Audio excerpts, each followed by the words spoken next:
L'on note toutefois quelques insuffisances et les membres du gouvernement entendent redoubler d'ardeur quant à l'exécution de ce plan de relance économique. Pour plus de précisions, suivez ce reportage de Frédéric Yenamukula et Tanguy Tsaka. Le bilan encourageant du plan de relance de l'économie gabonaise dressé par le Premier ministre Emmanuel Issa Zengondé comporte des insuffisances qui méritent une forte valeur ajoutée.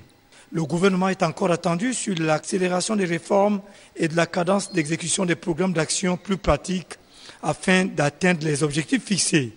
Cette première étape a été suivie d'un travail d'analyse et de croisement des données conduit conjointement avec le concours des experts des ministères du budget, de l'économie, de la promotion des investissements et de la fonction publique, en se fondant également sur les analyses produites par certains partenaires comme le Fonds monétaire international dans le cadre des consultations au titre de l'article 4.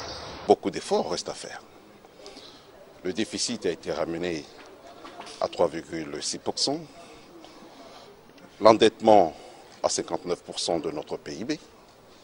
Ce sont des points positifs. Notre économie a commencé à créer des emplois et nous sommes dans une logique de pleine croissance.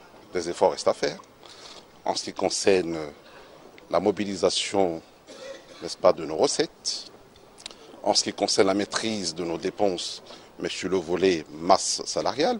Le Gabon qui ambitionne de figurer d'ici 2019 dans le top 10 des pays réformateurs africains du Doing Business doit résolument optimiser les mécanismes nécessaires susceptibles de retrouver le rythme de croissance attendu. Le Premier ministre a pris le soin d'identifier les points forts et les points faibles et à partir de cet instant, nous allons mettre un plan d'action pour nous permettre d'améliorer tous les axes qui nous permettront d'atteindre les objectifs de ce plan de relance assez important pour notre économie.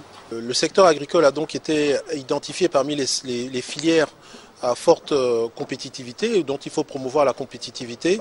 Et c'est à ce titre qu'en tant que ministre de l'Agriculture, j'entends tout faire en sorte, dans le cadre des comités de pilotage, dans le cadre du travail concerté des membres du gouvernement, tout faire en sorte pour accélérer la contribution, améliorer la contribution de l'agriculture au PIB. L'agriculture a un potentiel très important de création d'emplois, un potentiel très important de contribution à la croissance. Et je crois que l'une des approches les plus claires concernant l'agriculture, c'est de nous lancer désormais dans la transformation agricole. Les résultats du plan de relance de l'économie, très attendus par les Gabonais, passent prioritairement par le renforcement de la compétitivité des filières porteuses de croissance.